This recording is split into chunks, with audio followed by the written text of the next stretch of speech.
A very good morning. You're watching India Market Open, and it's one of those mornings where you really need to brace yourself. Buckle your seatbelt because you're going to hit turbulent skies ahead. Yeah. It's been a whole host of reasons and a tsunami of data factors which has led to a sea of red across global markets.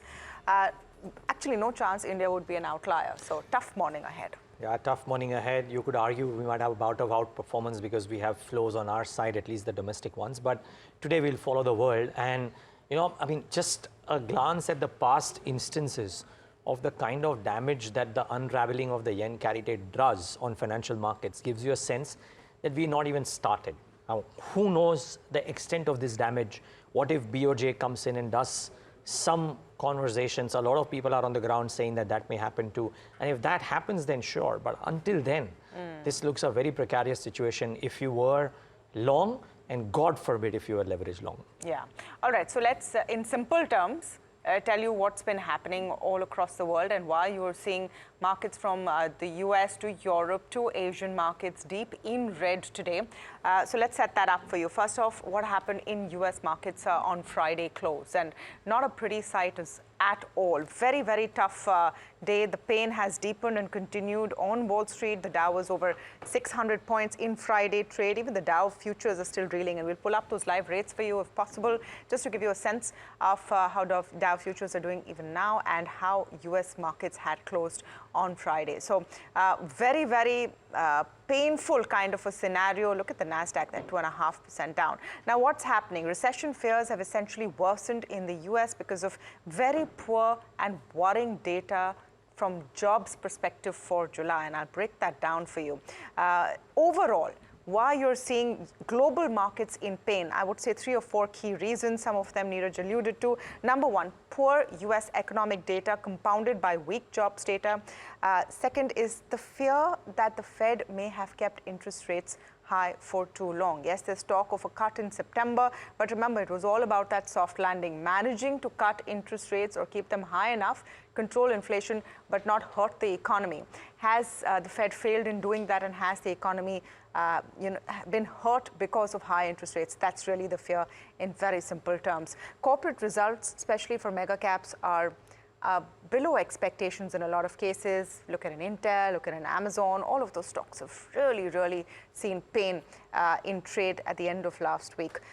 Impact of rate hikes in Japan, and that's the yen carry trade factor that Neeraj has been talking about, and we'll get you more details and a very clear explainer on what that is. But the rate hikes in Japan by the Bank of Japan last Wednesday has hit the entire world market.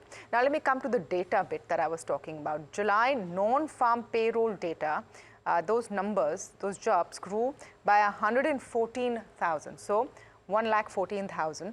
Compare them to June from 1.79 lakhs, and compare them to what was expected, which was 1,85,000. So definitely the fact that jobs are up much below expectations is one point of pain. Look at the unemployment rate. Unemployment rate has increased to 4.3% for the month of July. That's the highest since October 2021. So jobs are hurting. Now, US indices, of course, have been hurt the most, and they're down from their record highs. When we put this together, NASDAQ is down 10% from its record highs, S&P down 5.7%, the Dow down 3.9%. Bond yields, of course, have plummeted on these recession fears. The 10-year at 3.79. Now, this is the lowest level since December 2023. Now, in better times, think of it this way, low yields would have been great news, poor economic data would have been great news because now Fed has to cut rates. But has it been too long is the question. Crude prices, just very quickly, they've recovered mildly after a very sharp fall, but this is the lowest levels in a very, very long time for the Brent, below the $77 mark. And of course, a very painful morning for Asia. I'm just going to pull up the Asian rates before we go to Steve Englander for a very quick chat. Asia reeling. Nikkei, the worst hit among that.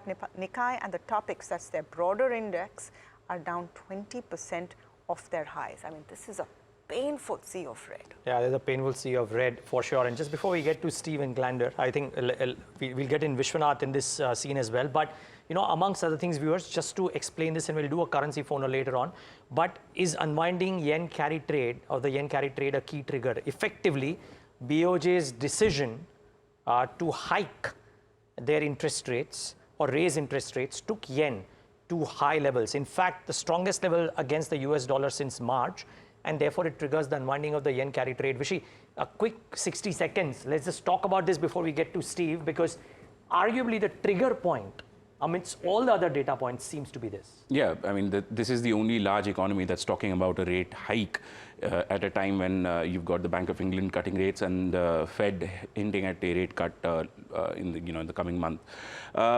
Interestingly, what has happened with Japan is ending of a period, a very long period of easing and very easy sort of monetary policy, and now finally, Bank of Japan governors talking about of tightening that entire monetary policy, raising interest rates and also ending that quantitative easing and enter quantitative tightening. We saw this when the US did this as well. The impact, I'm just talking about the impact on India. There was a direct impact on Indian stock markets, on Indian companies borrowing foreign money. And you're likely to see some of that flow in as soon as the yen comes in, because there's no chance that after such a long period of easy monetary policy, easy money flowing through Japan as the Bank of Japan pulls back, that there's no impact on the rest of the world. Yeah. You can pretty much see that even in the Indian markets, as Tamanna was talking about the Asian markets. Sorry, please finish your point. No, my point is, Neeraj, I think we should simplify. We've said yen carry trade several times since the start of this morning. Which is what I want to do right now. Yeah, we need to come down to exactly what is yen carry trade. Yeah, so viewers, just before we get to Steve, effectively, Japan, lower interest rates, stable currency for so many years, becomes a choice of borrowing for global investors. Borrow in Japanese yen, convert it into a currency of your choice where you want to invest, and then make the differential of the higher interest rates. Now, when Bank of Japan raises those rates and the currency rises as well, some portion of that comes into question mark. Not the entire portion, but because the quantum of borrowing from Japan is so high that the little portion that comes into play as well can cause a lot of ruffles, and you are starting to see the signs of that happening out. And that effectively causes ripples in asset classes across the world, including equity markets, which is why we're seeing this happening in Japan and happening in the rest of the world markets as well. That is correct. That is correct, Neeraj. So what we are seeing is the sort of end or unwinding of that carry trade, that yen carry trade that has been in play for so long. And now finally, when Japan's pulling back on that free liquidity, investors are forced to unwind their trades, and then that pulls out money from a lot of asset classes, as you were talking about. Yeah, so essentially you borrow at negligible costs, because that's what Japan's trade was, and then you invest in markets which have higher interest rates. That arbitrage has squeezed in. People have had to unwind their positions, and that's why you've seen that sell-off in US equities. Is that going to continue is the question. Steve Englander with us. He's the global head of G10 FX research at Standard Chartered Bank. Steve, very good morning to you. Thank you for joining us today as we're trying to just work out what's happening the world over. And let's talk about how persistent this pain point is going to be with what we've seen after the Bank of Japan's decision. I would actually put a little bit less emphasis on the Bank of Japan than you're doing. I think on the bond market, everybody was putting on Trump trades, which were basically higher yield. Then we had the economy slowing. We had geopolitical concerns, all taking down interest rates. And Friday, I think the market became convinced, and that's not our baseline, but the market thought that with the unemployment rate going up to 4.2%, what we're going to see, 4.3% actually, that the US is going into recession. And then they said, well, look, the Fed's going to cut a lot more than we thought if they're going into recession. So, there's a Bank of Japan story, and I think it's correct in the sense that the market was short yen and long some higher yielding currencies, and probably short CNH and long some higher yielding currencies. But I think had the unemployment rate stayed flat at 4, we would not be having this conversation right now. I think the biggest fear is the recession fear that's become very prominent. Right, Steve. This is Vishwanath here. I just wanted to get a sense of what the current scenario, especially for markets like India, how does that compare to say previous cycles where you had advanced economies sort of pulling back on their balance sheet? Well, I think at the moment, the market wasn't particularly long Indian assets, so they weren't particularly long the rupee. So, if things settle down, it's possible that India will be a little bit less exposed than normally. Quite often you go, into sell-off with every market at its peak and with a lot of froth. And that, maybe was the case for some of the US equity markets. I don't think it was the case for the rest of the world. So, but, it's going to be painful, but I don't think we're in a 2008 situation or say a 2020 situation. And, let me say this as well, that it's scary when the unemployment rate goes up by that much, and there's some rules that suggest that we're going to be in a recession. We still don't think that the bulk of US economic data are consistent with the recession. It could be that in the next week we'll get terrible data and it will scream recession, but right now I'd say the data are mixed, and I'd be very cautious about declaring, with certainty that a recession is coming. To your mind, what is the likelihood of a U.S. recession at this stage? I think the likelihood of a slowdown is very high. You're talking 70, 80%. Whether you're talking about a recession with the economy, negative GDP, I'd still say it's less than 50%, maybe even less than 40%.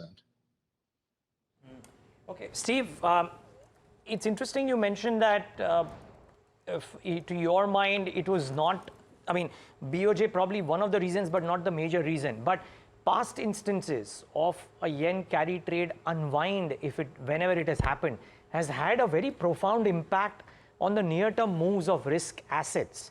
There is a thought that that could happen and it could take the markets much lower. You don't agree? I don't think that Japan is that important. We are seeing spillover effects, right? Insofar as there were positions in the market, they were short yen, long Mexico, long Australia, long US, long higher yielders. And, removing those positions is painful and it may have some knock-on effects. I just don't think it's that dramatic.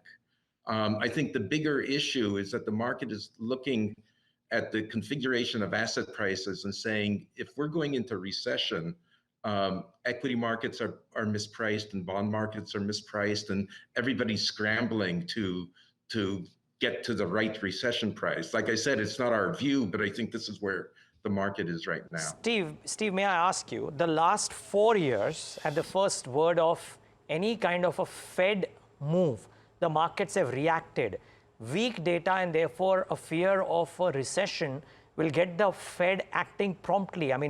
3 or 4 large global houses have said that they now believe the rate cuts could be anywhere between 50 to 100 basis points in the current calendar itself. Wouldn't that actually save risk assets?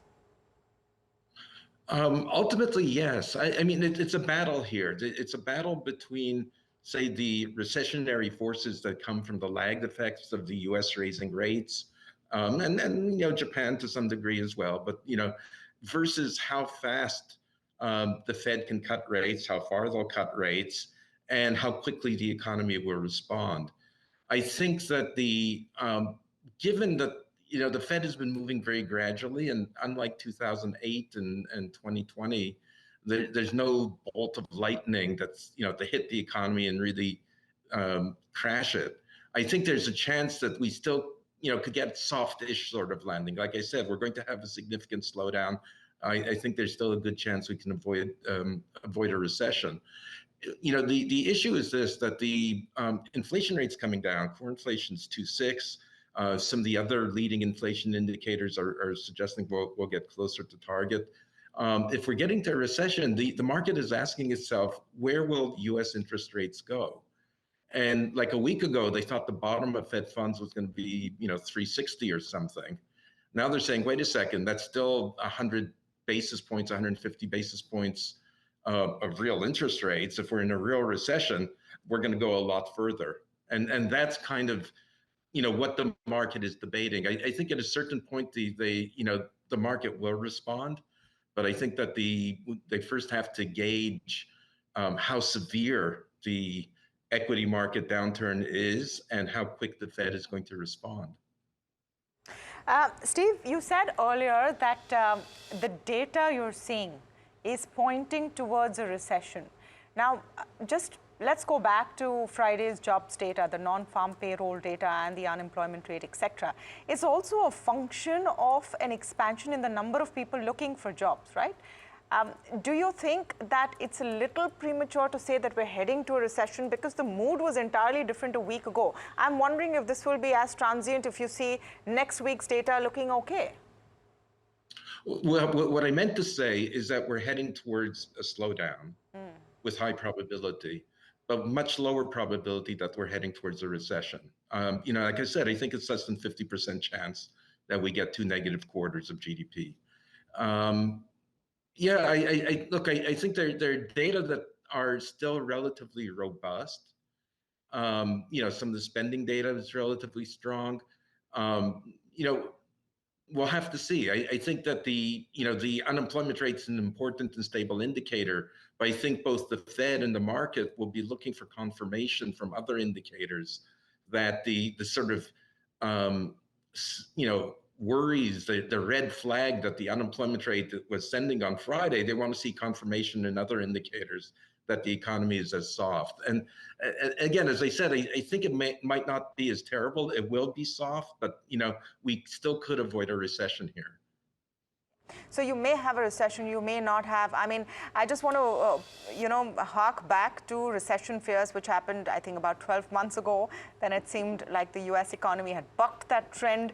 So it's one of those things, perhaps, again. Thank you so much, Steve Englander, for coming in and putting things into perspective. So the yen, a strong yen is spooking world markets right now.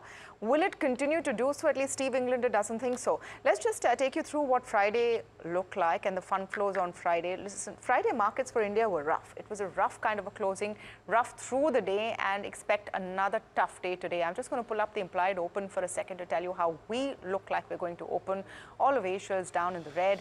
A lot of pain there.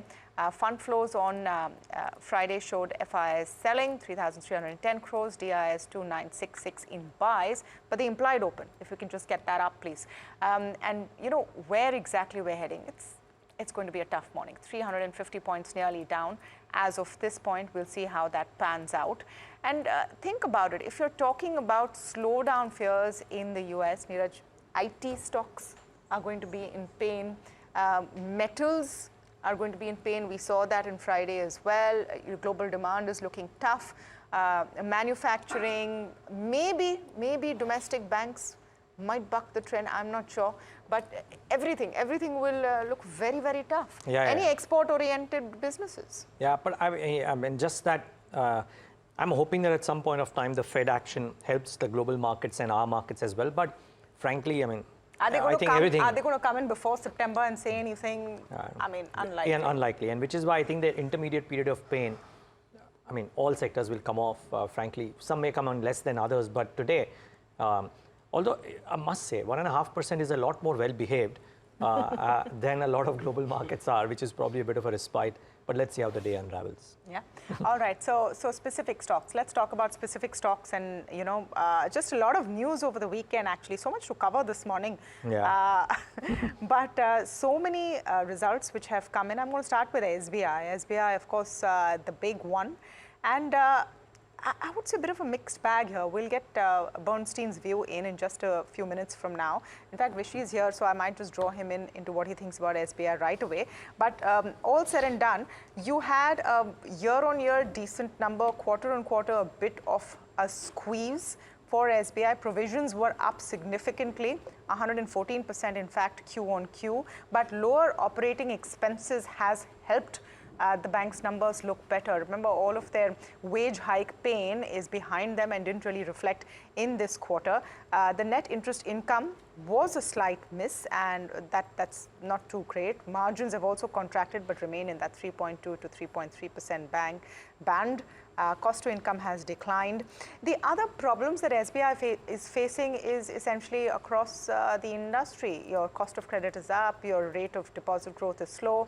You know, those pains, I think, Vishy, if you want to come in on this, that everyone in this space is facing. So all things considered, largest bank in India, would you say not half bad? Actually, closer to good, I would say, because just compare the balance sheet size, right? I mean, SBI is so massively larger than the rest of the market. Second that comes on the list, HDFC Bank, it's nearly like 20-30% higher than HDFC Bank. So them doing reasonably okay or even a flattish result would be considered a positive, and sort of a good way to have a farewell for Dinesh Khara, because this was his last quarter of result announcements. He's going to leave at the end of the month. Only someone who tracks banking so closely would link the quarterly numbers to the current boss going. When the last boss left, things were not that good. He left in the middle of COVID, so good thing for Dinesh Khara. A lot of work has happened over He's done a over decent job with the bank. Not just him. I would say the two chairmen before him, Arundhati Bhattacharya as well as Rajesh Kumar, both have a huge hand to play in cleaning up the balance sheet after the stress, and then coming back strongly. And now finally you're seeing the largest bank in India not being perturbed by any major industry movements, and is holding first. That's something important, and that needs to be looked at. Okay, so we'll get an SBI more detailed view in a bit, but just Titan's another one. Just 2-3 big ones that I'm going to talk about. Their numbers, actually, all things considered, again, not bad. Remember, it was a weak quarter for Titan, high gold prices for everyone in that space. High gold prices, heat waves, not so many wedding dates, elections, etc. But having said that, their revenues are up 11.5%, EBITDA is up 11%, margins have slightly been squeezed, I would say flat and just mildly negative. Net profit is down 5%. Revenue has declined because of the factors I mentioned, high gold prices, less wedding days, and heat waves. Their jewelry EBITDA margin has improved due to cost optimization. That's good. Their India business has grown 8%. Carrot Lane has consistently been a good acquisition for this company. Their growth was 18% year on year. Watch and wearables also grew 15%. Let me just tell you what brokerages are saying. Nuvama, I'll pull up for you. They're upgrading Titan to a buy with a target price of 3,955. That's about a 15% upside. They think the next levels of growth would come from the scale up of the international segment, Mia and Carrot Lane. So that's a decent set of numbers. Just quickly talk about delivery, because all of Friday, all your platform companies were in focus because of Zomato's blockbuster numbers. Delivery has not been, that great actually, comparatively. I would say so, mixed kind of a bag. Revenues up 5%, EBITDA is robust though, 112% up. EBITDA margins are at 4.5% and way above the Bloomberg estimates, and net profit at 54 crores. Versus a loss of 68 crores. So these three, and of course many more that you'll have to watch out for today.